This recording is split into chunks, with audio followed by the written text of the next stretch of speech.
أشهد أن لا إله إلا الله وحده لا شريك له وأشهد أن محمدا عبده ورسوله أما بعد فأعوذ بالله من الشيطان الرجيم بسم الله الرحمن الرحيم الحمد لله رب العالمين الرحمن الرحيم مالك يوم الدين إياك نعبد وإياك نستعين اهدنا الصراط المستقيم صراط الذين أنعمت عليهم غير المغضوب عليهم ولا الضالين.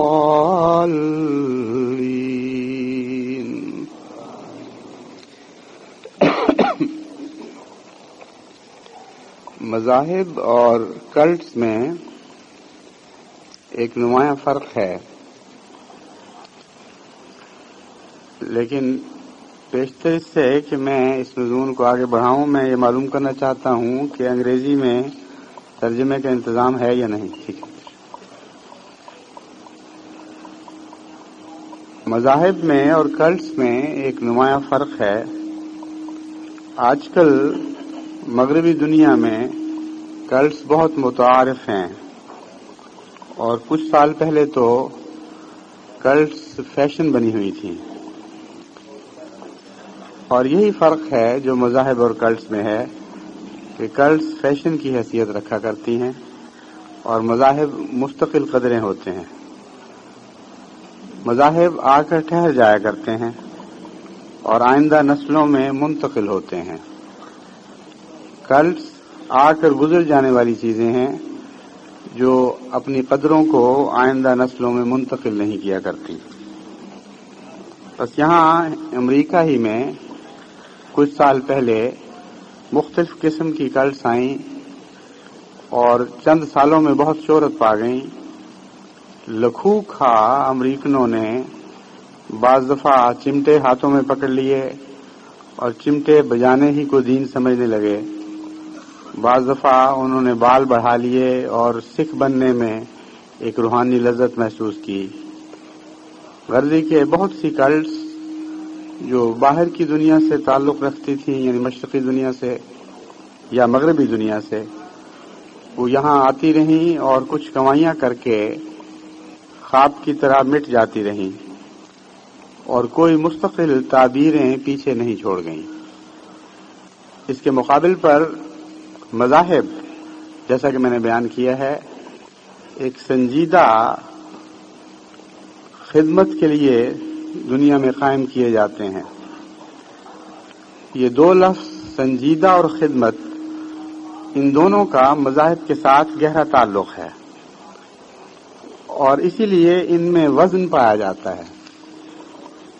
یہ دنیا میں اس لیے آتے ہیں کہ آ کر ٹھہر جائیں، اور اس پہلو سے ان میں اتنا وزن ہوتا ہے کہ بسا اوقات مذاہب کی قدریں بگڑ بھی جائیں تب بھی وہ دنیا میں باقی رہ جاتے ہیں. اسی مضمون کو قرآن کریم نے اس آیت میں ایک موسلا دھار بارش کا نقشہ کھینچتے ہوئے بیان فرمایا انزل من السماء ماء فسالت اودية بقدرها فاحتمل السيل زبدا رابيا فأما الزبد فيذهب جفاء وأما ما ينفع الناس فيمكث في الأرض. کہ کہ دیکھو خدا تعالیٰ بعض دفعہ موسلا دھار بارشیں برساتا ہے جو ایسی غیر معمولی بارشیں ہوتی ہیں کہ ان کے نتیجے میں وادیاں بھر جاتی ہیں، اور جب وادیاں بھرتی ہیں تو ان کے اوپر ان پانیوں پر جن سے وادیاں بھرتی ہیں آپ جھاگ بھی دیکھتے ہیں، اور کثرت سے جھاگ تیرتی ہوئی ہر طرف دکھائی دیتی ہے۔ فَأَمَّا الزَّبَدُ فَيَذْهَبُ جُفَاءً، لیکن جھاگ جو ہے وہ بالآخر سوکھ کر مٹ جایا کرتی ہے،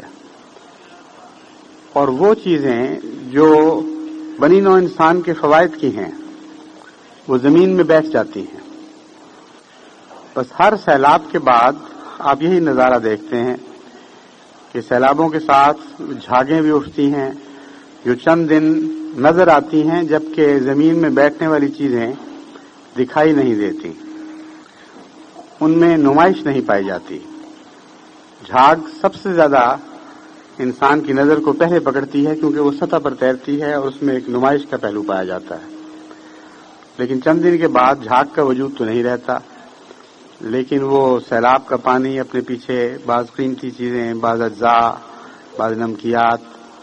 بعض اور بہت سی مٹی کی ایسی قسمیں پیچھے چھوڑ جاتا ہے جو ان علاقوں کی زرخیزی پر غیر معمولی اثر ڈالتی ہیں۔ چنانچہ اکثر یہ دیکھا گیا ہے کہ سیلابوں کے بعد ان علاقوں کی مٹی بہت زرخیز ہو جاتی ہے۔ اس پہلو سے جب میں نے غور کیا کہ امریکہ جیسے ملک میں جہاں جماعت احمدیہ کو آئے ہوئے ایک لمبا عرصہ گزر چکا ہے، اور اس دوران بہت سی کلٹس آئیں اور چلی بھی گئیں، بعض ایسے وقت بھی آئے کہ جب لوگوں نے متوجہ کیا دیکھو احمدیت کو آئے ہوئے تو اتنی مدت ہو گئی اور ابھی گنتی کے چند امریکن احمدیت میں شامل ہوئے ہیں، جبکہ دیکھتے دیکھتے لکھوں خاص سکھ بنے، دیکھتے دیکھتے ہری کرشنا والوں کو بہت شہرت حاصل ہوئی، مونیز آئے، اور اسی طرح دوسری کلٹس بھی کہ let us join hands and die, آؤ ہاتھوں میں ہاتھ دے کر خودکشی کر لیں، اس قسم کی کلٹس بھی آئیں اور بظاہر بڑی مقبول ہوئیں، لیکن واقعتاً بظاہر مقبول ہوئیں۔ امر واقعہ یہ ہے کہ ان کی کیفیت جھاگ کی سی تھی اور آئندہ بھی کلٹس کی حیثیت جھاگ ہی کی رہے گی۔ وہ نظر کے سامنے نمایاں طور پر آتی ہیں اور ہلکی ہونے کی وجہ سے ان کے اندر نہ فائدہ ہے، نہ وزن ہے، نہ سنجیدگی ہے، نہ بنی نوع انسان کے لیے فوائد ہیں۔ وہ آتی ہیں اور مٹ جایا کرتی ہیں، لیکن اس کے ساتھ ہی میری توجہ اس آیت کے اس حصے کی طرف بھی منتقل ہوئی، فَأَمَّا مَا يَنْفَعُ النَّاسَ فَيَمْكُثُ فِي الْأَرْضِ، کہ اگر تم واقعتاً دنیا میں قائم رہنا چاہتے ہو اور ہمیشگی اختیار کرنا چاہتے ہو تو تمہارے اندر بنی نوع انسان کے لیے فوائد ہونے چاہیے۔ اس پہلو سے جب میں نے مزید غور کیا تو مجھے یہ حقیقت بھی سمجھ آ گئی کہ کیوں بسا اوقات جماعت امریکہ کے بعض حصوں میں پھیلی اور پھر جلدی ختم ہو گئی۔ گو جھاگ کی طرح تو نہیں، لیکن پھر بھی جو قرآن کریم نے یہ صفت بیان فرمائی ہے مذاہب کی کہ وہ ٹھہر جایا کرتے ہیں اور وقتی جوش اور ابال کے بعد مٹ نہیں جایا کرتے، یہ صفت احمدیت کے اوپر امریکہ کے بعض حصوں میں اطلاق نہیں پاتی۔ یہ فکر تھی جس کے نتیجے میں سوچتے سوچتے میرا مضمون اس آیت کی طرف منتقل ہوا، اور میں نے جب غور کیا تو مجھے یہ راز سمجھ آیا کہ یہاں جب تک جماعتوں میں بنی نوع انسان کے فوائد کی صفات کو ابھارا نہ جائے اور خصوصیت کے ساتھ ان کی طرف توجہ نہ دی جائے، یہاں جماعتوں کا استقلال پکڑنا کوئی آسان کام نہیں ہوگا۔ اور جب آپ اس نقطہ نگاہ سے وسیع جائزہ لیتے ہیں تو آپ کو یہ معلوم ہوگا کہ واقعتاً بنیادی کمزوری یہی ہے۔ جہاں بھی دنیا میں جماعتیں بنی نوع انسان کے فوائد کے کام کرتی ہیں اور بنی نوع انسان کے فوائد ان کے ساتھ وابستہ ہو جایا کرتے ہیں. وہاں جماعتیں آ کر گزر جانے والی ہواؤں کی طرح نہیں ہوا کرتی، بلکہ ان پانیوں کی طرح جو اپنے پیچھے غیر معمولی وزنی اقدار چھوڑ جایا کرتے ہیں، وہ وہاں مستقل طور پر قیام پذیر ہو جایا کرتی ہیں، وہ وہاں جڑیں پکڑ جاتی ہیں. بس اس مضمون کے ساتھ ہی افریقہ کی جماعتوں کی طرف میری توجہ مبذول ہوئی، اور میں نے دیکھا کہ واقعتاً افریقہ میں بھی بہت سی تبدیلیاں پیدا ہوتی رہتی ہیں، اور ہوائیں چلتی ہیں، کبھی مشرق سے مغرب کو، کبھی مغرب سے مشرق کو.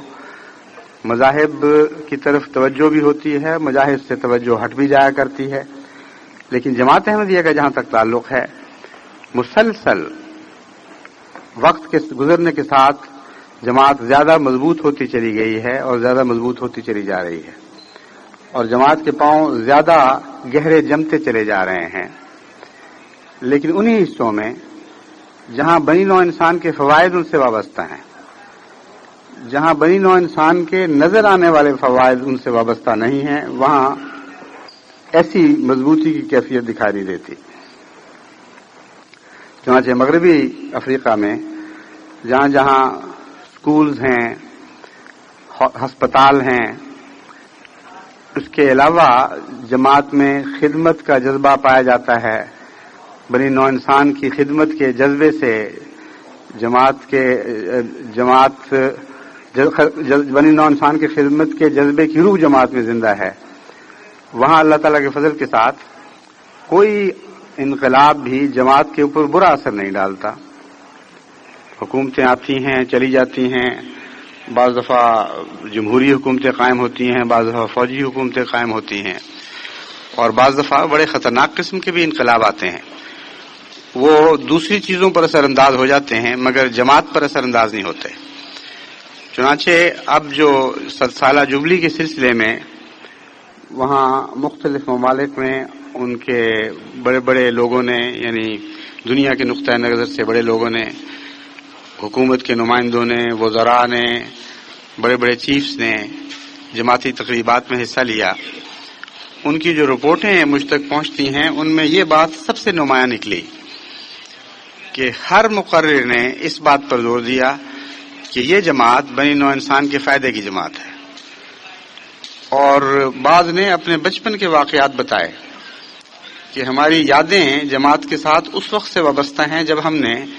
ان کے مبلغین کو یہ نیک کام کرتے دیکھا، ان کے اساتذہ کو اس طرح محنت کر کے ہمارے بچوں کو پڑھاتے دیکھا، اور ان کے ڈاکٹروں کو اتنی قربانی کر کے ہمارے بیماروں کو شفا دیتے دیکھا. اور یہ جو فوائد ہیں، ان فوائد کے ذکر میں ان کی نگاہیں روحانی فوائد پر بھی پڑنے لگی ہیں، اور یہ جو دنیاوی فوائد ہیں اس کے نتیجے میں ان کی نظر زیادہ گہرا اتر کر جماعت کی روحانی حیثیت پر بھی پڑنے لگی ہے. چنانچہ کثرت سے اس بات کا بھی افریقہ میں اقرار کیا گیا کہ باوجود اس کے کہ ظاہری طور پر ان کے ہسپتال دوسرے ہسپتالوں کے مقابل پر کوئی حیثیت نہیں رکھتے تھے، باوجود اس کے کہ دنیا کے جو جدید ترین آلات ہیں جراحی کے یا دوسرے خون وغیرہ کے امتحان لینے کے، وہ ان کے پاس موجود نہیں تھے، بلکہ بعض اوقات عملاً کوئی بھی ایسی چیز نہیں تھی جو جان بچانے کے لیے ضروری ہو. ایسے حالات میں بھی جبکہ مریض کو میز پر لٹا کر آپریشن کرنا اس کی جان لینے کے مترادف سمجھا جانا چاہیے، نہ بجلی ہے، نہ روشنی، نہ اسٹیریلائز کرنے یعنی جراثیم سے پاک کرنے کے لیے ضروری آلات مہیا ہیں، ضروری سامان مہیا ہیں، اور بتی جلائی اور وہاں ڈاکٹر نے اٹھ کر پیٹ کا چاک کرنا شروع کر دیا، اور اینٹی بایوٹکس بھی پوری موجود نہیں. لیکن ایسے علاقے ہیں جہاں ہزارہ آپریشن ہوئے لیکن کوئی جان ضائع نہیں گئی، اور اتنی شہرت ہوئی ایسے ڈاکٹروں کی کہ ان کی شہرت کے نتیجے میں بڑے بڑے امریکن ہسپتال اور یورپین ہسپتالوں کو چھوڑ کر لوگ دور دور سے ان ہسپتالوں میں آنے لگے. تو یہ اقرار بھی اب عام ہونے لگا ہے. پہلے دبی زبانوں میں ہوا کرتا تھا، اب کھلی زبانوں میں، کھلی محافل میں یہ اقرار ہونے لگا ہے کہ ان لوگوں کی دعاؤں میں بھی برکت ہے، ان کی توجہ میں بھی برکت ہے، ان کی روحانیت جسمانی شفا کا موجب بھی بن جاتی ہے. اور اس طرح اللہ تعالیٰ کے فضل سے وہ نگاہیں جو ظاہری فوائد پر پڑھ کر وہیں ٹھہر جایا کرتی تھیں، اب وہ ان سے پرے سرایت کر کے روحانی فوائد کو بھی دیکھنے کے قابل بن چکی ہیں. لیکن مضمون وہی ہے، جب تک آپ بنی نوع انسان کے لیے مفید نہیں بنیں گے، آپ کے بقا کی کوئی صورت نہیں ہے. ممکن ہے کہ وقتی طور پر ایک علاقے میں احمدیت پھیل جائے، لیکن جو دنیا کا قانون ہے وہ ضرور اپنا اثر دکھائے گا. ان کی بقا کی یہی صورت ہے جو قرآن کریم نے بیان فرمائی ہے. اگر وہ اس پر قائم نہ رہے تو نتیجتاً وہ نہیں تو ان کی نسلیں ان سے ہٹ کر واپس اسی ماحول میں جذب ہو جائیں گی جس ماحول سے آپ لوگ یعنی پہلی نسلیں آئے تھے. یہ وہ خطرہ ہے جو پہلے بھی درپیش تھا، اور بارہا اس خطرے نے جماعت کی آئندہ نسلوں کو یعنی مقابلتاً اس زمانے سے آئندہ نسلوں کو بہت شدید نقصان پہنچایا. یہی وہ خطرہ ہے جو اب بھی درپیش ہے، اور اس کے لیے جماعت کو باشعور طور پر ضرور کچھ کوشش کرنی ہوگی. یہ درست ہے کہ اس علاقے میں جہاں تک فوائد کا تعلق ہے، یہ لوگ جن میں باہر سے آنے والے پاکستانی آباد ہیں یا افریقن امریکن جن میں سے زیادہ تر خدا تعالیٰ کے فضل سے احمدی ہوئے ہیں وہ آباد ہیں، ان کے مالی وسائل خواہ وہ پاکستانی ہوں جو امریکہ میں آباد ہوئے یا جو افریقن ہوں جو امریکن افریقن کہلاتے ہیں، دونوں کے مالی وسائل کے مقابل پر سوسائٹی بہت ہی زیادہ امیر ہے، اور حکومت کی دولت کا تو اندازہ بھی نہیں کیا جا سکتا. کوئی نسبت نہیں ہے، نہ ہماری تعداد کے مقابل پر، نہ ان کی تعداد کے مقابل پر، نہ ان کی دولت کے مقابل پر ہم کسی شمار میں آ سکتے ہیں. اس لیے ظاہری خدمت اگر کرنی ہے تو کیسے کی جا سکتی ہے، یہ ایک بہت اہم سوال ہے، اور یہی وہ سوال ہے جس پر آپ کو غور کرنا چاہیے. خدمت کے بہت سے راستے نکل سکتے ہیں، اور باشعور جماعتیں جو زندہ ہوں ان کی زندگی کی طاقت دراصل وہ طاقت ہے جو بنی نوع انسان کو فائدہ پہنچایا کرتی ہے. ظاہری دولت اور ظاہری تعداد ضروری نہیں. جماعت احمدیہ کو اللہ تعالیٰ نے اپنے فضل کے ساتھ زندگی کی علامتیں بخشی ہیں، اور وہ زندگی کی علامتیں ہی ہیں جو بنی نوع انسان کے فوائد میں استعمال میں لائی جا سکتی ہیں. مثلا وقار عمل کی جو روح جماعت احمدیہ کو اللہ تعالیٰ نے عطا فرمائی ہے، وہ آج دنیا کی بڑی سے بڑی آزاد قوموں کو بھی نصیب نہیں ہے، بڑی سے بڑی ترقی یافتہ قوموں کو بھی نصیب نہیں ہے. میں پہلے انگلستان کے متعلق باتیں بیان کیا کرتا تھا کہ خدا کے فضل سے وقار عمل کی بڑی روح ہے. کینیڈا آیا تو وہاں بھی یہی نظارہ دیکھا، امریکہ آیا تو وہاں بھی یہی نظارہ دیکھا. کوئی ایک جماعت نہیں جہاں میں ٹھہرا ہوں اور وہاں اللہ تعالیٰ کے فضل سے وقار عمل کے لحاظ سے نمایاں اور دل پر غیر معمولی اثر کرنے والی خدمات کو میں نے آنکھوں سے نہ دیکھا ہو. بس یہ معلوم ہوتا ہے کہ اللہ کے فضل سے وہ زندگی کی علامتوں کا جہاں تک تعلق ہے وہ امریکہ کی جماعت میں بھی بھرپور طور پہ موجود ہیں. مالی قربانی کا یہاں بیان کا موقع نہیں، وہ بھی زندگی کی علامتوں میں سے ایک علامت ہے، لیکن اس کے علاوہ بنی نوع انسان کی خدمت بھی تو وقار عمل کی ایک شکل ہے. مثلا اندھوں تک پہنچنا اور ان کے سوسائٹی سے رابطے پیدا کرنے اور ان کی خدمت کرنا. بہت سے ایسے گرے پڑے لوگ ہیں یہاں جو دولت میں رہتے ہوئے بھی بھوکے ہیں. لکھوکھا ایسے آدمی ہیں جو بے گھر ہیں. بہت سے ایسے لوگ ہیں جو تنہا ہیں، ان کو سوسائٹی نے چھوڑ دیا ہے. بہت سے بوڑھے ہیں جن کی اپنی اولادیں ان سے قطع تعلق کر چکی ہیں. اسی طرح بہت سے نوجوان ہیں جن کو اپنے ماں باپ کا پیار نصیب نہیں ہے، اور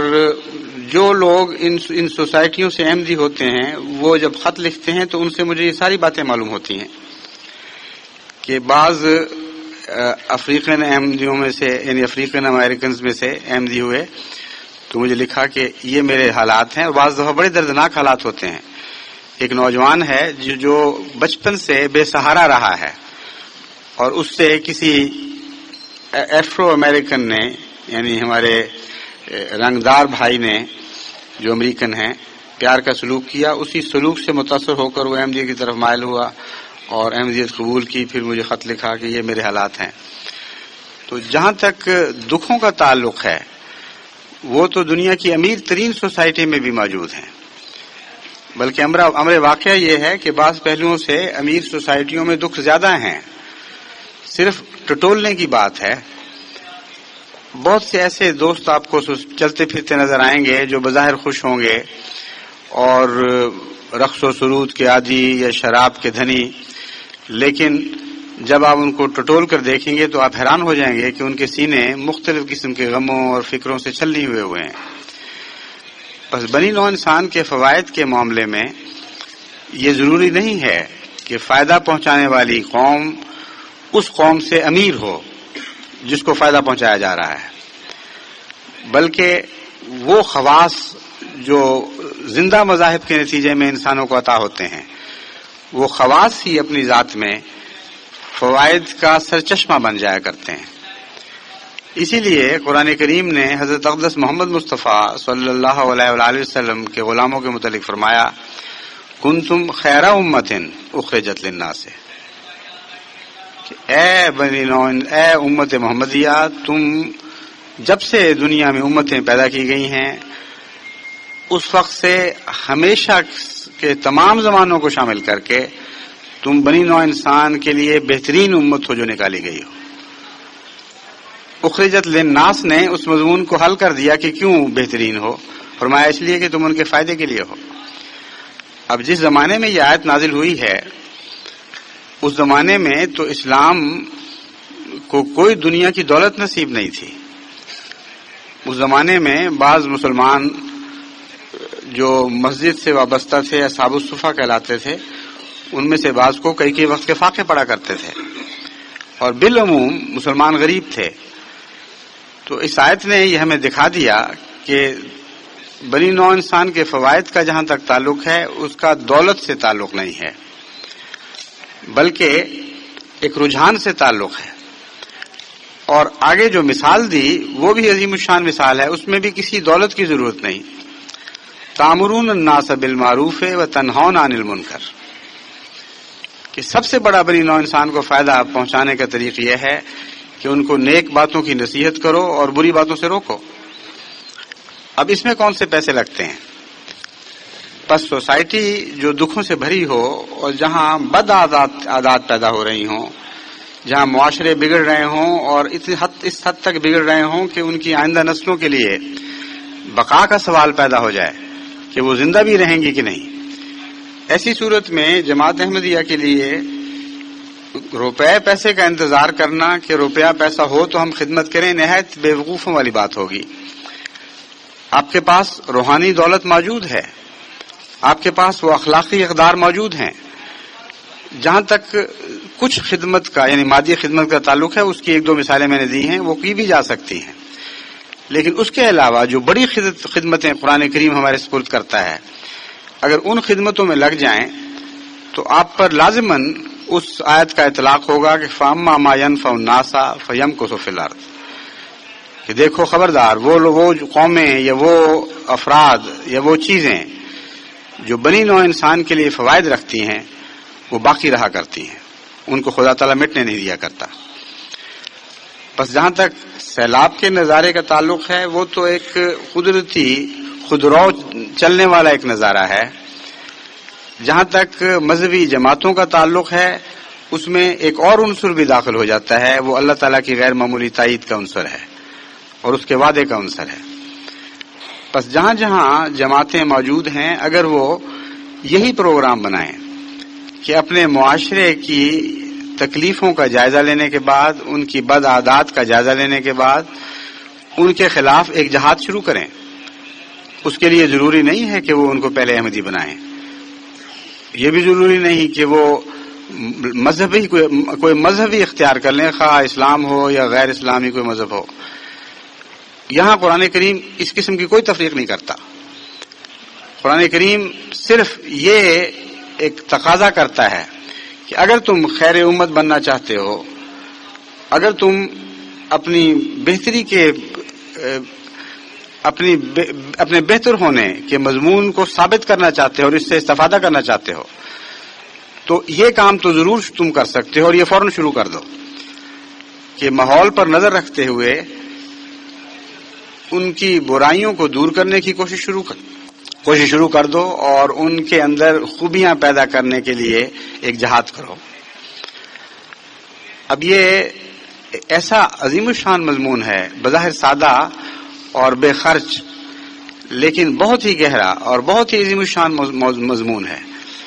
اور ایسے ملکوں میں جیسے امریکہ ہے یا بعض دیگر مغربی ممالک ہیں، جماعت کی بقا کے لیے بہت ہی زیادہ ضروری ہے۔ وہ شخص جو غیروں کو نصیحت کرتا ہے، اس کا غیروں میں جذب ہو کر ضائع ہونے کا کوئی احتمال نہیں رہا کرتا۔ اگر بچہ بھی نصیحت کرنی شروع کر دے تو اس کا نصیحت کرنا ہی اس کے لیے حفاظت کا سامان پیدا کر دیا کرتا ہے، اور اگر ایک باقاعدہ منصوبے کے مطابق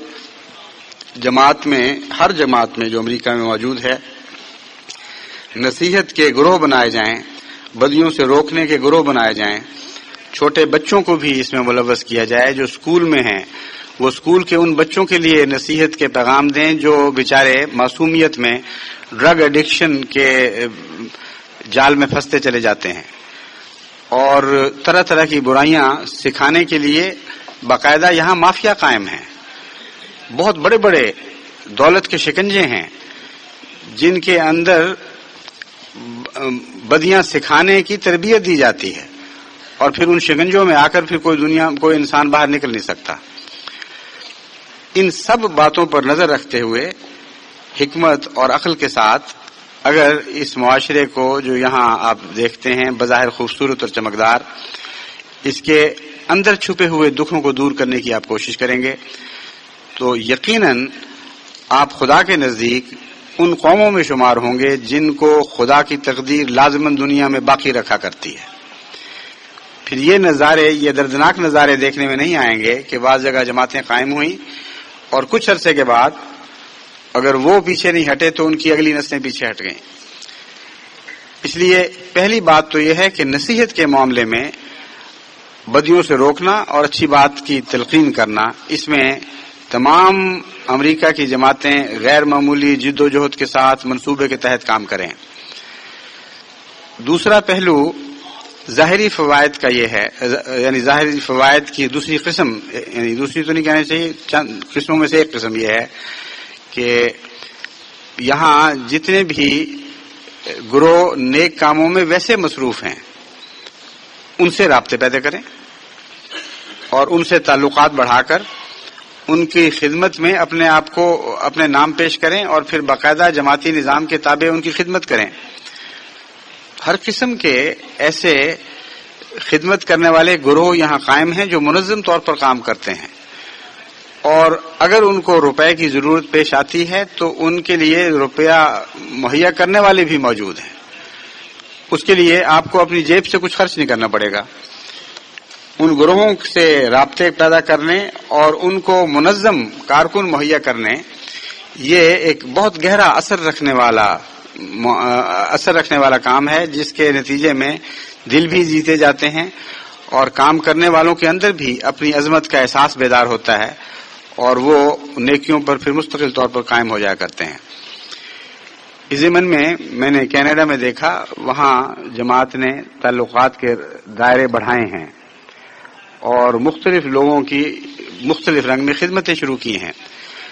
چنانچہ وہاں جو دعوت دی گئی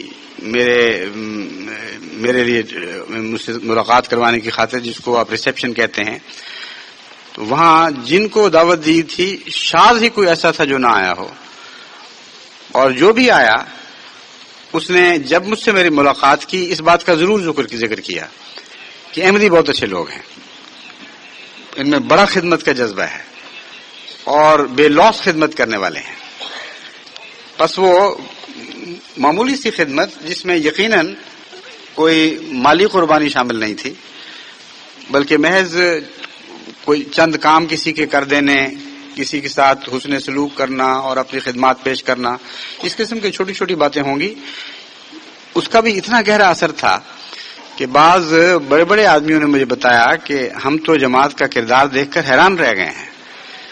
اس قسم کے لوگ یہاں دوسری دنیا میں ملتے نہیں ہیں، ہمیں بالکل عجیب جماعت لگی ہے یہ. اس مضمون سے متعلق کچھ اور باتیں میں انشاءاللہ بعد میں آپ کے سامنے رکھوں گا،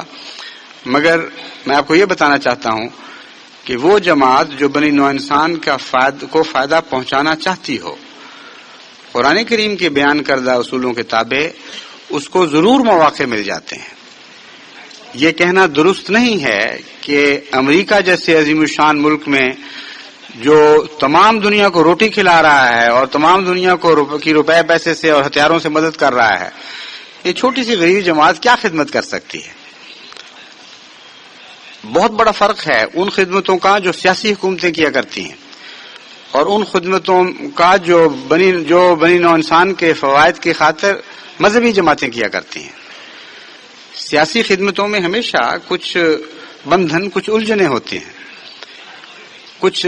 ذاتی مقاصد ہوتے ہیں ان قوموں کے جو خدمتوں کا مزاج بگاڑ دیا کرتے ہیں. لیکن وہ قومیں جو مذہبی جذبے سے معمور ہو کر خدمت کرتی ہیں وہ اللہ کی رضا کی خاطر خدمت کرتی ہیں، ایک اعلیٰ پیغام کو پھیلانے کی خاطر خدمت کرتی ہیں، اور خدمت کرنے والوں کے ذاتی مفادات اس میں کوئی وابستہ نہیں ہوا کرتے. بس ان چیزوں میں بہت بڑا فرق ہے. اس کے علاوہ ایک اور خدمت ایسی ہے جو ایک دم ظاہری طور پر تو نظر نہیں آتی لیکن وہ لطافت کے آخری درجے پر ہے، اس لیے تیسرے حصے پر میں اس کا ذکر کرتا ہوں. میں نے بیان کیا کہ کچھ ظاہری خدمتیں ہیں جو نظر کو دکھائی دیتی ہیں، جو بدن کو محسوس ہوتی ہیں، کہ غریبوں کے پاس پہنچنا، ان کی ہمدردی کرنا، کسی بھوکے کو روٹی کھلا دینا، کسی معذور کے لیے بیساکھی مہیا کر دینا، کسی تھکے ہوئے نڈھال اکیلے انسان کے لیے رفاقت مہیا کرنا، اس کے پاس بیٹھ کر اس سے پیار کی باتیں کرنا. یہ ساری خدمتیں وہ ہیں جو پہلے درجے کی خدمت اس سے تعلق رکھتی ہیں. پھر دوسری خدمت وہ ہے جو اعلیٰ اخلاق کے ذریعے، پیغامات کے ذریعے کی جاتی ہے، نیکی کی نصیحتوں کے ذریعے، بدیوں سے روکنے کے ذریعے. وہ خدمت ظاہری شکل تو کوئی نہیں رکھتی لیکن ایک انسان کے اعلیٰ کردار کو دوسروں تک منتقل کرنے میں مہمت ثابت ہوتی ہے اور اس خدمت کا بھی بڑا نیک اثر پڑتا ہے. تیسری خدمت وہ ہے جو دعا کے ذریعے کی جاتی ہے، اور یہ وہ خدمت ہے جو اجتماعی طور پر ہی نہیں، انفرادی طور پر ہی بھی ہر احمدی کے لیے ضروری ہے، کیونکہ اس کے بغیر کسی احمدی کی روحانی زندگی کی ضمانت نہیں دی جا سکتی، اور اس کے بغیر ذاتی طور پر آپ کے ماحول میں بسنے والے ارد گرد کے لوگ یہ معلوم نہیں کر سکتے کہ آپ خدا والے ہیں. بس سب سے زیادہ اس خدمت کو پیش نظر رکھنا چاہیے جس کا میں سب سے آخر پر ذکر کر رہا ہوں. میرا وسیع تجربہ ہے کہ ہمیشہ وہی لوگ تبلیغوں میں بھی کامیاب ہوتے ہیں اور انہی کی نسلوں کی خاص طور پر حفاظت کی جاتی ہے جو دعاگو ہوں اور سچی ہمدردی سے اپنی دعاؤں کا فیض دوسروں کو پہنچائیں. یہ وہ فیض ہے جو دوسری دنیا میں کسی میدان میں آپ کو دکھائی نہیں دے گا. اس لیے جیسا کہ حضرت اقدس مسیح موعود علیہ الصلوۃ والسلام نے ایک موقع پر فرمایا کہ ہر قسم کی نیکیوں کے میدانوں میں آپ کو دوسری دنیا بھی دکھائی دے گی، وہاں ان کے ساتھ آپ کا مقابلہ ہے، لیکن تعلق باللہ کا، اللہ سے محبت اور پیار اور دعائیں کر کے اس کے فضلوں کو جذب کرنے کا میدان کھلا پڑا ہے آپ کے لیے. کوئی آپ ہی کا میدان رہ گیا، اس میں کھل کر دوڑیں اور خوب خدا تعالیٰ کی محبت کے جلوے دیکھیں اور دوسروں کو دکھائیں. یہ وہ حصہ ہے جو میں سمجھتا ہوں کہ مغربی دنیا میں بسنے والے، خصوصاً امریکہ میں بسنے والے احمدیوں کی حفاظت کے لیے اور ان کی نسلوں کی حفاظت کے لیے بہت ہی ضروری ہے. وہ ماں باپ جو خدا کے نام پر اپنے ایک پرانے دوسرے مذہب کو چھوڑ کر ایک نئے مذہب میں داخل ہوئے ہوں اور ان کے اندر ایسی نمایاں تبدیلی پیدا نہ ہوئی ہو کہ وہ محسوس کریں کہ پہلے وہ بے خدا تھے اب باخدا ہو گئے ہیں. اگر ایسا ہے تو یہ یقیناً ایک خطرناک علامت ہے اور نظام جماعت کو نگران رہنا چاہیے اور ذاتی طور پر ہر شخص میں دلچسپی لینی چاہیے. جب بھی کوئی شخص اسلام قبول کرتا ہے یا مسلمانوں میں سے احمدیت میں داخل ہوتا ہے اس کی ذاتی نگرانی کا جماعتی انتظام ہونا چاہیے اور بڑی باریک نظر سے یہ مطالعہ کرنا چاہیے کہ اس کے اندر وہ پاک تبدیلیاں پیدا ہو رہی ہیں یا نہیں جو اسے باخدا بناتی ہیں. مثلا اس کی دعائیں مقبول ہو رہی ہیں یا نہیں، اللہ تعالیٰ سے پیار اور محبت میں وہ ترقی کر رہا ہے یا نہیں، اور اس محبت کی مقبولیت کی علامتیں دیکھ رہا ہے کہ نہیں. اس پہلو سے جیسا کہ میں نے بیان کیا ہے، میرا وسیع تجربہ ہے کہ جن لوگوں کو خدا تعالیٰ کے ساتھ اس حد تک تعلق قائم ہو جائے کہ وہ اس تعلق کے ذریعے غیروں کے فائدے پہنچانے لگیں، ان پر اس آیت کا اطلاق سب سے زیادہ ہوتا ہے، فَأَمَّا مَا يَنْفَعُ النَّاسَ فَيَمْكُثُ فِي الْأَرْضِ. اور تمام مذہبی تاریخ، تمام نبوت کی تاریخ اس بات پر گواہ کھڑی ہے.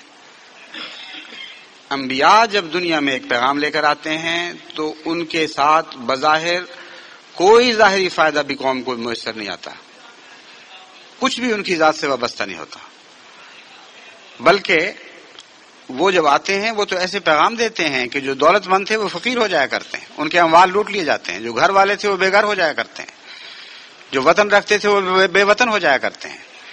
ان کی عزتیں لوٹ لی جاتی ہیں. ان کے ساتھ قوم ایسا ظلم کا سلوک کرتی ہے کہ گویا ساری زندگی کی کمائیاں، خواہ وہ عزت کی کمائیاں ہوں یا مقام اور مرتبے کی دوسری کمائیاں ہوں یا دولتیں ہوں یا گھر ہوں، بعض دفعہ سب سے ہاتھ دھونا پڑتا ہے. تو دیکھیے، بظاہر ایک ایسا شخص آیا جس نے بجائے اس کے کہ آپ کو عظیم الشان فوائد پہنچاتا، آپ کے پاس جو کچھ تھا وہ بھی آپ کے پاس نہ رہنے دیا. اگرچہ براہ راست ایسا نہ کیا لیکن اس کے پیغام نے وہی کام کر دکھایا، گویا اس نے آپ سے سب کچھ چھین لیا. چنانچہ حضرت اقدس محمد مصطفیٰ صلی اللہ علیہ وآلہ وسلم کے پاس ایک مرتبہ ایک معزز صحابی حاضر ہوئے جو ماحول کے مظالم اور ذلت آمیز سلوک سے تنگ آ گئے تھے. عرب لوگ بڑے باغیرت تھے اور عرب سردار تو غیرت رکھنے میں حد اعتدال سے بھی آگے بڑھ چکے ہوتے تھے، اور عربوں میں یہ کہانیاں، ایسی نظمیں، ایسے اشعار عام معروف تھے کہ ہم وہ لوگ ہیں جو ایک معمولی سی بے عزتی کے نتیجے میں اپنے خاندان کو خوفناک جنگوں میں جھونک دیا کرتے ہیں، اور بعض دفعہ نسل بعد نسل سینکڑوں سال تک ایک چھوٹی سی بے عزتی کا بدلہ اتارنے کے لیے وہ فخر سے یہ کہا کرتے تھے کہ ہم نے اپنے دنیا کے مفادات کو اس آگ میں جھونک دیا اور کچھ بھی پرواہ نہ کی. اور امر واقعہ یہ ہے کہ معمولی باتوں پر قبائل میں ایسی جنگیں چھڑیں جو 200 سال تک جاری رہی. وہ قبائل جو غیر معمولی عظمت رکھتے تھے وہ مٹتے صفحہ ہستی سے مٹنے کے کنارے تک پہنچ گئے، لیکن اس جھوٹی غیرت نے پھر بھی چین نہ لیا اور اس کی پیاس نہ بجھی. ان قوموں سے وہ صحابہ آئے تھے جن کو حضرت محمد مصطفیٰ صلی اللہ علیہ وآلہ وسلم نے صبر سکھایا تھا، جن کو راضی برضا رہنا سکھا دیا تھا، جن کو بتایا گیا تھا کہ خدا کی عزت کے سوا اور کوئی عزت نہیں ہے، اور خدا کے نام پر صبر کرنے سے بہتر اور کوئی عظمت نہیں ہے جو انسان حاصل کر سکتا ہے. بہرحال ان کے اپنے اس پس منظر کے نتیجے میں کسی کا پیمانہ بعض دفعہ لبریز بھی ہو جایا کرتا تھا. بس اس صحابی کا پیمانہ بھی لبریز ہوا اور اس نے آن صلی اللہ علیہ وسلم کی خدمت میں جا کے عرض کیا کہ یا رسول اللہ، ہم تو بڑے معزز ہوا کرتے تھے اور ایسے قوم میں معزز تھے کہ کسی کی مجال نہیں تھی کہ میلی آنکھ سے ہمیں دیکھے. آج آپ کو قبول کرنے کے بعد دنیا کے ذلیل ترین لونڈے، گلیوں کے بچے ہم پر آوازیں کستے ہیں، ہم پر پتھر اٹھاتے ہیں، ہمیں ذلیل اور رسوا کرتے ہیں. 1 سال نہیں، 2 سال نہیں، سال پر سال گزرتے چلے جا رہے ہیں اور اس حالت کو ہم برداشت کرتے چلے جا رہے ہیں. آخر کب تک ایسا کریں گے؟ کیوں ہمیں اجازت نہیں دیتے کہ ہم اپنے انتقام کے لیے اپنی تلوار اٹھائیں اور اس کے نتیجے میں جو کچھ ہم پر گزرتی ہے اسے برداشت کرنے کے لیے تیار ہوں گے ہم. یہ جب آپ حضرت صلی اللہ علیہ وسلم نے بات سنی تو حضور اکرم صلی اللہ علیہ وسلم کا چہرہ جوش سے تمتمانے لگا. آپ نے فرمایا کہ دیکھو، تم سے پہلے ایسے لوگ بھی تھے جنہوں نے خدا کے نام پر ہر قسم کی بے عزتیاں برداشت کی، ہر قسم کے دکھ اٹھائے.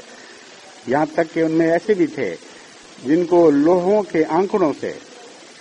جن کی کھالوں کو لوہوں کے آنکڑوں سے جس طرح کنگھی کی جاتی ہے بالوں پہ، اس طرح لوہے کے کنگوں سے ان کی جلدیں نوچی گئیں، یہاں تک کہ ان کے بدن ننگے ہو گئے اور پھر ان کے گوشت نوچے گئے، یہاں تک کہ ہڈیاں دکھائی دینے لگیں. لیکن انہوں نے اف نہیں کی اور صبر کا دامن ہاتھ سے نہیں چھوڑا. ان میں ایسے بھی تھے جن کو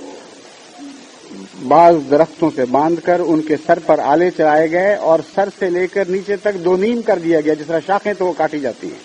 جس طرح لکڑیاں کاٹی جاتی ہیں. لیکن انہوں نے کامل صبر کے ساتھ اور کامل رضا کے ساتھ ان تکلیفوں کو برداشت کیا، صرف اس لیے کہ وہ خدا کو راضی کرنا چاہتے تھے اور خدا کی خاطر سب کچھ چھوڑ بیٹھے تھے. ایسے لوگ تھے. جب آپ نے یہ بات سنی، اس صحابی نے یہ بات سنی، آن علیہ وسلم کی دل کی یہ کیفیت دیکھی تو شرمندگی کے ساتھ اور پشیمانی کے ساتھ بالکل پانی ہو گئے، بے اختیار ہو گئے. اور اس کے بعد پھر کبھی کسی صحابی کے منہ سے آن حضرت صلی اللہ علیہ وسلم نے کوئی شکوہ نہیں سنا. یہ وہ لوگ تھے جن کے متعلق قرآن کریم نے فرمایا کنتم خیر امۃ اخرجت للناس.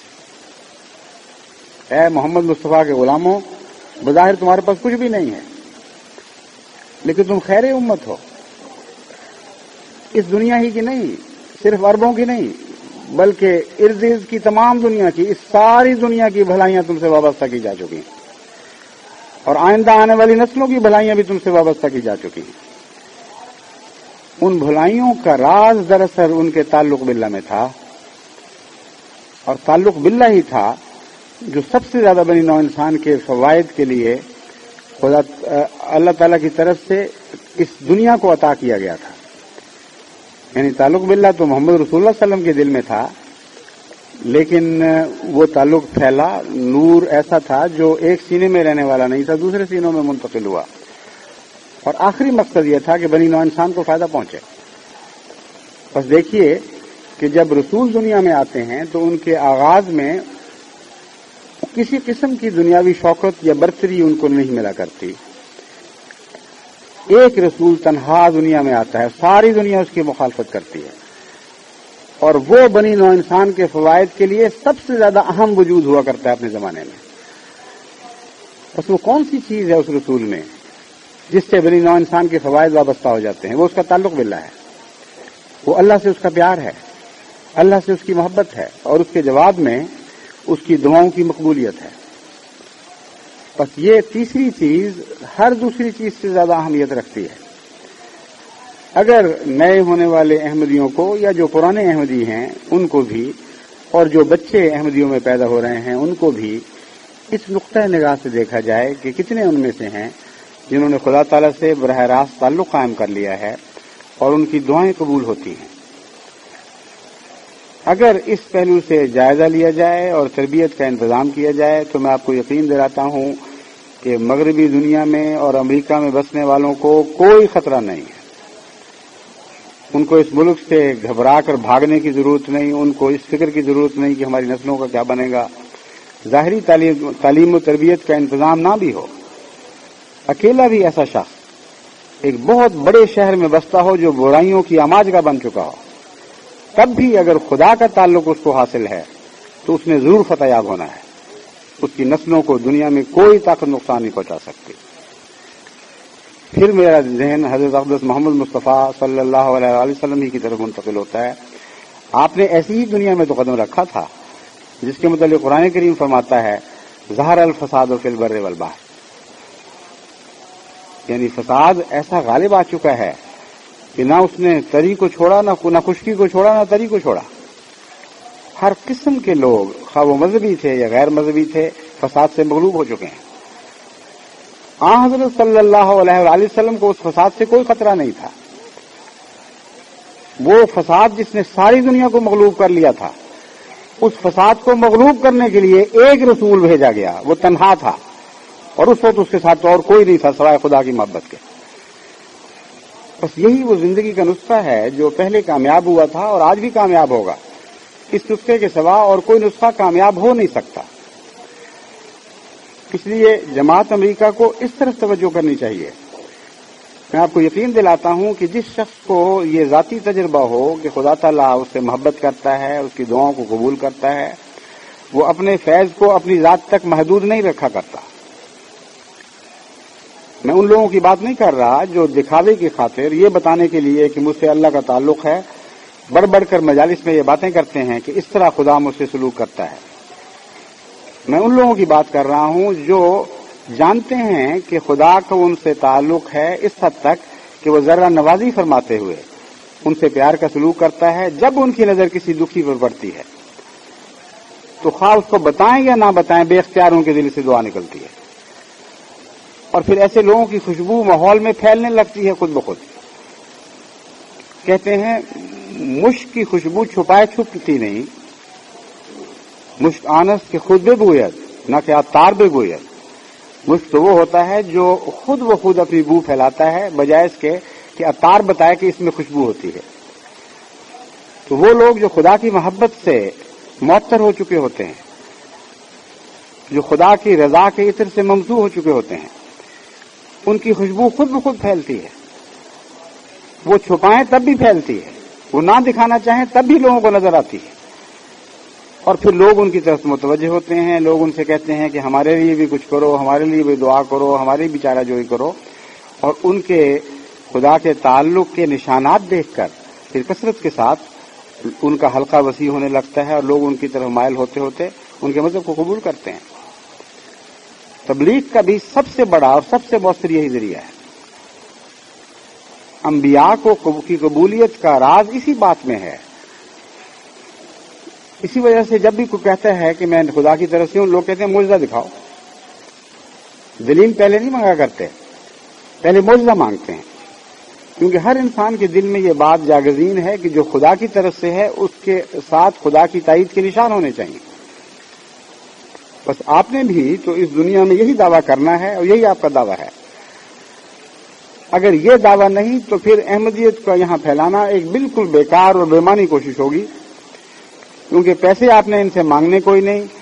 آپ کا اس مصیبت میں مبتلا ہونا پھر کیا فائدہ رکھتا ہے؟ آپ کوئی ہرے کرشنا والوں کی طرح کی تو نہیں کہ چمٹے بجائیں اور ان سے پیسے وصول کر کے محلات کھڑے کریں. آپ نے تو اپنے پاس سے پیسے دے کر ان کے اوپر خرچ کرنے ہیں. کیا مقصد ہے؟ کیوں کرنے ہیں؟ اگر خدا کا تعلق نہیں ہے، اگر خدا کے ساتھ آپ کو محبت نہیں ہے اور خدا آپ سے پیار نہیں کرتا تو آپ کیوں ایسا کام کریں گے؟ بس اگر ایسے کام نہیں ہو رہا ہے تو اس کے پیچھے ایک پس منظر میں ایک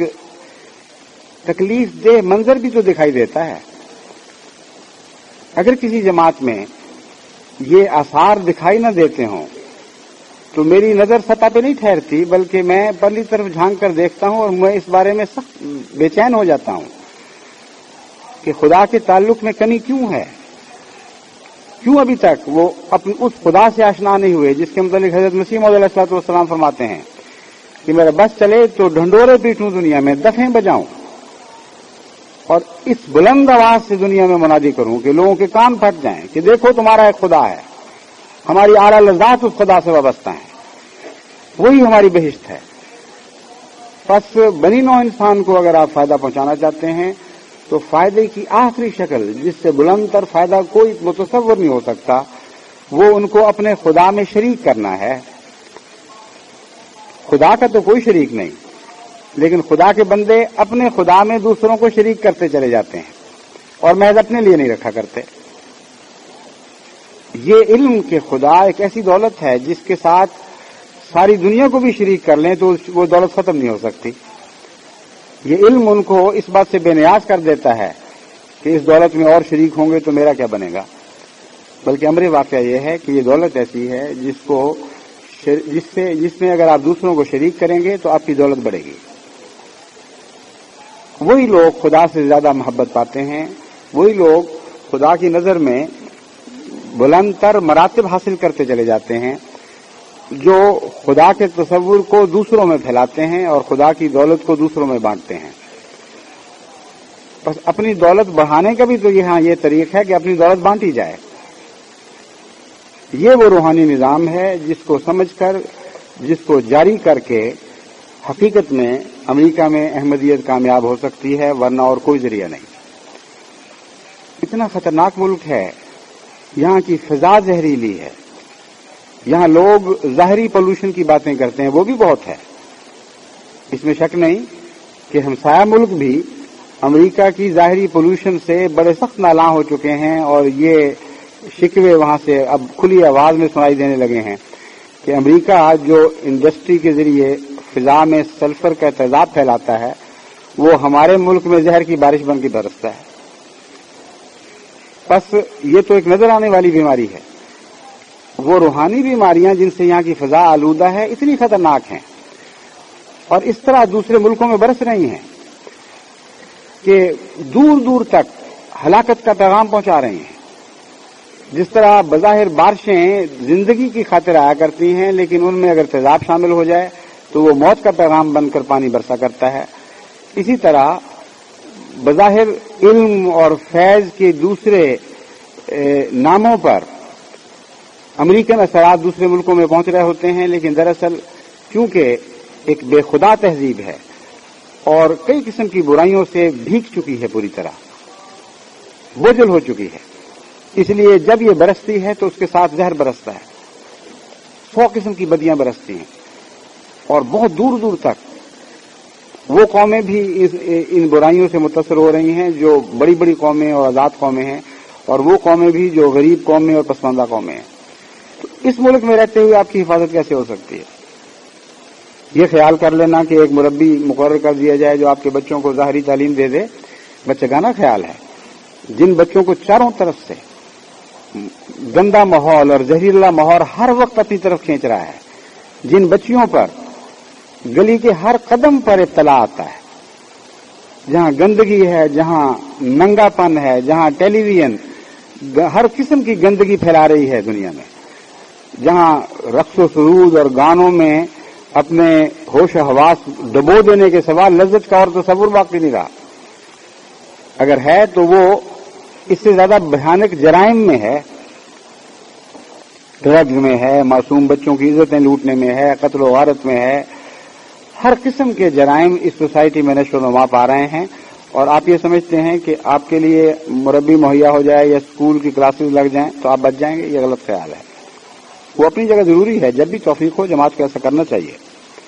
ایک علاج ہے، وہی علاج ہے جو علاج حضرت محمد مصطفیٰ صلی اللہ علیہ وسلم کی وجود کی صورت میں ہم نے کار فرما ہوتے دیکھ لیا ہے۔ ظہر الفساد فی البر والبحر کے منظر میں وہ رسول اس دنیا میں آیا، اور جس گندگی کی فضا میں جس گندگی میں قدم رکھا اس گندگی کو پاک کرتا چلا گیا۔ حضرت مسیح موعود علیہ الصلوۃ والسلام فرماتے ہیں کہ یہ لوگ گوبر کی طرح تھے، تیری قوت قدسیہ سے یہ گوبر پاکیزہ سونے کی ڈلیوں میں ڈھل گیا، اور ہر گند ان کا ہر حسن میں تبدیل ہونے لگا۔ بس بجائے اس کے کہ آپ خوف زدہ ہوں اس سوسائٹی سے اور آپ کو یہ خطرہ ہو کہ یہ سوسائٹی آپ کے اندر نفوذ پا جائے، اگر آپ باخدا بن جائیں تو آپ کا فیض اس سوسائٹی کو بچانے لگے گا، آپ کے ارد گرد جزیرے بننے شروع ہو جائیں گے، ایسے جزیرے بنیں گے جو خدا کی محبت اور پیار اور اس کے ذکر کے جزیرے ہوں گے، جہاں شیطان کو دخل کی اجازت نہیں ہوگی۔ بس اس ملک میں زندہ رہنا ہے تو بنی نوع انسان کے فوائد کے ساتھ زندہ رہیں گے، ورنہ زندہ نہیں رہ سکتے۔ باقی سب جھوٹی باتیں ہیں۔ حکمتوں کا سرچشمہ قرآن کریم ہے، اور قرآن کریم نے ہمیں یہ راز سمجھایا ہے، اور بنی نوع انسان کو فائدہ پہنچانے کا سب سے بڑا طریق خود باخدا ہونا ہے، اور خدا کی محبت کو دلوں میں جاگزین کرنا ہے، اور خدا کی محبت کے کرشمے دکھانے ہیں، یہاں تک کہ باہر کے لوگ اس خدا کو دیکھنے لگ جائیں جو آپ کے وجود کے اندر بستا ہے، اور وہ خدا اپنی کرشموں کے ذریعے دکھائی دیا کرتا ہے۔ قدرت سے اپنی ذات کا دیتا ہے حق ثبوت. حضرت مسیح علیہ السلام فرماتے ہیں اس بے نشان کی چہرہ نمائی یہی تو ہے کہ خدا تعالیٰ اپنی قدرت سے اپنی ذات کے ثبوت دیتا ہے. بس وہ لوگ جو سچ مچ خدا کے ہوں خدا کی قدرت کے نشان بن جایا کرتے ہیں, خدا کی قدرت کے مظہر بن جایا کرتے ہیں. اور ہو نہیں سکتا کہ خدا کی محبت ان کی ذات میں اس طرح چھپ جائے کہ دنیا کو دکھائی نہ دے سکے. اور یہ فیض میں نے دیکھا ہے کہ افریقہ کے جنگلوں میں بھی لوگوں کو پہنچ رہا ہے, اور سب سے بڑا ذریعہ احمدیت کی تبلیغ کا یہی فیض ہے جو خدا تعالیٰ کی محبت اور اس کے قرب کا اور اس قبولیت دعا کا فیض ہے. بعض دفعہ خدا تعالیٰ عجیب عجیب سامان خود مہیا فرما دیتا ہے. میں آج بعض دوستوں سے ذکر کر رہا تھا کہ یا شاید کل آج یا کل کی بات ہے کہ افریقہ میں تبلیغ کے معاملے میں سب سے زیادہ مؤثر چیز مقبول دعائیں ہیں. چنانچہ ایک مثال میں نے ان کو دی. ایک دفعہ ایک ایسے چیف نے مجھے دعا کے لیے خط لکھا جو پیراماؤنٹ چیف بننا چاہتے تھے, اور وہ مسلمان نہیں تھے, احمدی نہیں تھے, کوئی بھی تعلق نہیں تھا ان سے ہمارے سے, پتہ نہیں یا پیگن تھے یا عیسائی تھے, جو بھی تھے. انہوں نے کہا میں نے سنا ہے کہ آپ کی دعائیں قبول ہوتی ہیں, لیکن میرا معاملہ یہ ہے کہ میں معمولی چیف ہوں اور پیراماؤنٹ چیف بننا چاہتا ہوں, جبکہ میرے مقابل پر مجھ سے بہت طاقتور موجود ہیں اور میرا پیراماؤنٹ بننے کا کوئی چانس نہیں ہے. عقلی لحاظ سے, دنیا کے لحاظ سے اس کا سوال ہی پیدا نہیں ہوتا. اس کے باوجود میرے دل میں یقین ہے کہ لوگ جو یہ کہتے ہیں کہ دعا قبول ہوتی ہے سچی بات ہے, اور میرے دل میں احمدی مسلمان نہیں ہوں, لیکن میرے دل میں یہ بھی یقین ہے کہ آپ سچے لوگ ہیں, اس لیے آپ میرے لیے دعا کریں. اس کا لکھنے کا انداز, اس کی سادگی عجیب بہت ہی مجھے پیاری لگی. میرے دل پہ اتنا گہرا اثر ہوا کہ دعاؤں کا چونکہ اثر سے تعلق ہے, اس لیے بڑی شدت سے اس کے لیے دعا نکلی, اور ایسی کیفیت پیدا ہوئی کہ مجھے یقین تھا کہ یہ دعا ضرور مقبول ہوئی ہے. چنانچہ میں نے اس کو لکھ دیا, حالانکہ مجھے کوئی الہام نہیں, کوئی خواب نہیں, کوئی اور واضح اشارہ ایسا نہیں تھا, مگر دل یقین سے بھر گیا تھا. اس لیے میں نے توکل کرتے ہوئے اس کو لکھ دیا کہ آپ مطمئن رہیں, آپ خدا کے فضل سے ضرور پیراماؤنٹ چیف ہوں گے. وہ خط اس نے سنبھال لیا, اور جب الیکشن ہوا تو اس کا نمبر 3 تھا, یعنی ایک کے پیراماؤنٹ چیف تو بننا درکنار, جو پیراماؤنٹ چیف بن رہا تھا اس کے بعد نمبر 2 جو تھا اس سے بھی پیچھے ووٹ تھے. لیکن کوئی اس کو حادثہ پیش آیا یا کیا بات ہوئی کہ مجبور ہو گئی حکومت دوبارہ الیکشن کرانے پر, اور جو اول آ رہا تھا وہ میدان سے نکل گیا. جب دوبارہ الیکشن ہوا تو پھر بھی ووٹ برابر ہو گئے اور ٹائی پڑ گئی. لیکن یہ پہلا واقعہ دیکھنے کے بعد اس کو یقین ہو گیا تھا, یہ خط دکھاتا پھرتا تھا سب کو کہ مجھے خط آ گیا, میں نے جیتنا ہے. اس وقت اس حکومت نے یہ فیصلہ کیا کہ ایک نمائندہ مقرر کیا جائے جس کو یہ اختیار دیا کہ میرٹ کی بات نہیں ہے, تم جاؤ جس پہ تمہارا دل مطمئن ہو اس کو بنا دو, جھگڑا ختم. اور پریزیڈنٹ سے یہ اختیار لے کر وہ آدمی وہاں پہنچا, اور اللہ کی شان یہ ہے کہ وہ شخص احمدی تھا. اب یہ عجیب بات ہے کہ پریزیڈنٹ نے اس موقع پر چنا بھی تو ایک احمدی کو چنا, اور اس نے جب خط دیکھا تو فیصلہ ہو چکا تھا. اب یہ خدا کی تقدیر ہے, یہ شروع سے آخر تک یہ سارا سلسلہ اس قسم کا ہے کہ دیکھنے والے کو نظر آتا ہے کہ کوئی معمولی واقعہ نہیں ہو رہا, کوئی اتفاقات کی بات نہیں ہے, بلکہ خدا کی تقدیر چل رہی ہے. چنانچہ نہ صرف یہ کہ وہ خود احمدی ہوئے, بلکہ اس علاقے میں اس کا اتنا اثر ہوا کہ اس علاقے میں پھر دعوتیں دی گئی ہمیں کہ آپ اپنے مبلغین بھیجیں, اور پیراماؤنٹ چیف نے, ایک نہیں بلکہ 2-3 نے اوروں نے بھی دعوتیں دی, اور پھر شکوے کیے کہ پہلے ہمارے پاس کیوں نہیں آدمی بھیجے. اور ایک علاقے میں, یا وہ ان کا اپنا علاقہ تھا یا ان کے ساتھ کا, مجھے یقینی طور پر یاد نہیں, لیکن اسی کے نتیجے میں جو پھل ملے ہیں ان میں سے ایک پھل تھا. ایک علاقے میں جب وہ ہمارے مبلغین کی ٹیمیں پہنچی ہیں تو ایک کے بعد دوسری دفعہ 2 دفعہ یہ مہمات چلی, اور اللہ تعالیٰ کے فضل سے ایک ہفتے میں ایک دفعہ 8,000, دوسرے ہفتے 7,000, کچھ یعنی 15,000 سے زائد بیعتیں اس علاقے میں ہو گئیں. اور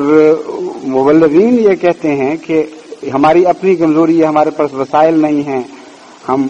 تعداد میں بھی تھوڑے ہیں, دوسرے علاقوں میں بھی جانا ہے, ورنہ سارا علاقہ تیار بیٹھا ہے. صرف ہم یہ انتظار کرتے ہیں کہ جائیں, ان کو سمجھائیں, ان کے علماء سے باتیں کریں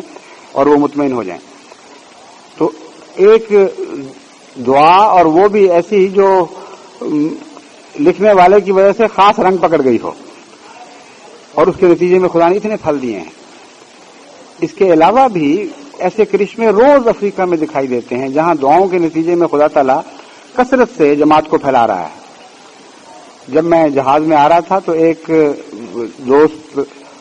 کینیڈین تھے, ان کو اس بات میں دلچسپی پیدا ہوئی. انہوں نے مجھ سے پوچھا کہ آخر کیا وجہ ہے, ہم عیسائی اتنی دولت خرچ کر رہے ہیں, دوسری بڑی بڑی قومیں ہیں, مسلمان حکومتیں ہیں, اس کے باوجود آپ کو کامیابی ہو رہی ہے, ہمیں نہیں ہو رہی. تو میں نے کہا وہ جو چیز ہمارے پاس ہے وہ تمہارے پاس نہیں ہے, کیا کیا جائے. مذہب کی اصل دولت, مذہب کی روح, مذہب کی جان تو خدا ہوا کرتا ہے. اگر کسی کے پاس خدا ہو تو اس نے کامیاب ہونا ہی ہونا ہے. کوئی طاقت دنیا کی اس کو روک نہیں سکتی. اور جس کے پاس نہیں ہے وہ ظاہری ذرائع سے دنیا کے اپنی دولتوں اور دنیاوی قوتوں کے ذریعے بظاہر کامیابیاں حاصل کرتا ہے, لیکن جو کچھ پیدا کرتا ہے وہ خدا والے لوگ نہیں ہوا کرتے, بلکہ محض ایک جمعیت ہوتی ہے, ایک بے جان جمعیت ہوا کرتی ہے. آپ بے شک جائزہ لے کے دیکھ لیں, ایسی تحریکات جن کے نتیجے میں تعداد بڑھ رہی ہوتی ہے, محض تعداد بڑھتی ہے, خدا تعالیٰ کی محبت کے اثر نہیں پھیلتے. بس یہاں آپ نے یہ کر کے دکھانا ہے, آپ کی بقا کے لیے ضروری ہے, امریکہ کی بقا کے لیے ضروری ہے, اس ملک میں جو لوگ احمدی بستے ہیں ان پر اس ملک کی وفا ضروری ہے, اور اس وطن سے محبت ان کے ایمان کا حصہ بنائی گئی ہے. حضرت صلی اللہ علیہ وسلم نے فرمایا ہے. اور اس محبت کا, اس وفا کا تقاضا یہ ہے کہ سب سے زیادہ قیمتی چیز جو آپ کے پاس ہے وہ ان کو دیں, اور وہ دینے سے پہلے آپ کے پاس ہونی چاہیے. بس اس پر اگر آپ غور کریں اور سنجیدگی کے ساتھ کام شروع کر دیں تو میں آپ کو یقین دلاتا ہوں کہ دوسرے سارے کام, ساری کوششیں اس ایک کوشش کے مقابلے پر کوئی بھی حیثیت نہیں رکھتی. وہ معمولی اور ادنا باتیں آپ کو دکھائی دیں گی. اور باقی سب کوششوں میں محنت کرنی پڑتی ہے بہت. باقی سب کوششوں میں وقت بہت زیادہ خرچ کرنا پڑتا ہے, روپیہ خرچ کرنا پڑتا ہے, توجہ دینی پڑتی ہے, جسمانی تکلیفیں اٹھانی پڑتی ہیں. لیکن اللہ تعالیٰ کی محبت حاصل کرنے کے لیے کم سے کم آغاز میں کسی محنت کی ضرورت نہیں پڑتی. یعنی عبادت بھی بعد میں پیدا ہوتی ہے, پہلے محبت پیدا ہوتی ہے. خدا سے پیار بڑھائیں, اللہ سے تعلق پیدا کریں, اس سے دعائیں مانگیں, اور عاجزانہ بے تکلفی کے ساتھ خود مانگیں, اپنے بچوں کو سکھائیں. تو دیکھو ان باتوں میں اپنے اللہ کی طرف توجہ کیا کرو. پھر جب آپ خدا کے پیار کے نمونے دیکھیں گے تو بعد میں جو مشقتیں کرنی پڑیں گی ان کی طاقت خدا دے گا. اس لیے مسلسل یہ رستہ آسان رہتا ہے, اور مسلسل دیکھنے والوں کو یہ مشکل دکھائی دیتا ہے. جو راہ سلوک پر چلا کرتے ہیں ان کے لیے ہر قدم اگلے قدم کو آسان کر دیا کرتا ہے, اور دیکھنے والے سمجھتے ہیں کہ بڑی مصیبت ہے, بڑی مشکل راہوں پہ قدم اٹھائے مارے جا رہے ہیں. بس آسان ترین راہ اللہ کی محبت کی راہ ہے, جو مشکل راہوں کو بھی آسان بنا دیا کرتی ہے, اور اسی میں آپ کی بقا کا راز ہے. اسی نصیحت کے ساتھ میں اس خطبے کو ختم کرتا ہوں کہ آپ میں سے ہر وہ شخص جو اس بات کو سن رہا ہے, خواہ وہ مقامی ہے یا بیرونی, وہ اپنے دل کو اس نقطۂ نگاہ سے ٹٹولے اور خدا کی محبت کے لیے آج ہی سے کوشش شروع کر دے. اور اس کے لیے کسی تصنع کی ضرورت ہے, تصنع حرام ہے اس چیز میں.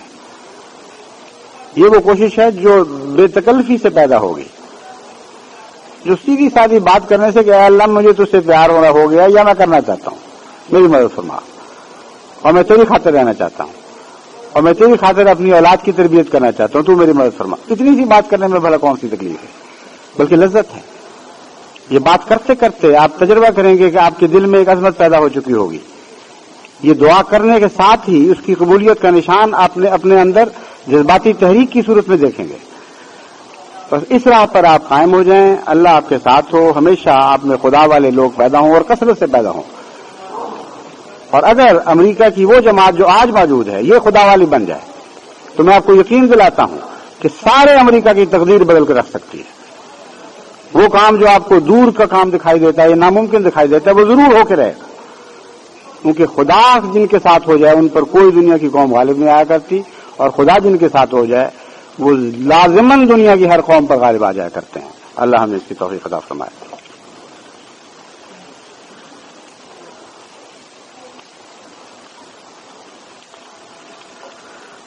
الحمد للہ نحمده ونستعینه ونستغفره ونؤمن به ونتوکل علیہ ونعوذ باللہ من شرور انفسنا ومن سیئات اعمالنا من يهده الله فلا مضل له ومن يضلله فلا هادي له ونشهد أن لا إله إلا الله وحده لا شريك له ونشهد أن محمدا عبده ورسوله عباد الله رحمكم الله إن الله يأمر بالعدل والإحسان وإيتاء ذي القربى وينهى عن الفحشاء والمنكر والبغي يعظكم لعلكم تذكرون اذكروا الله يذكركم وادعوه يستجب لكم ولذكر الله أكبر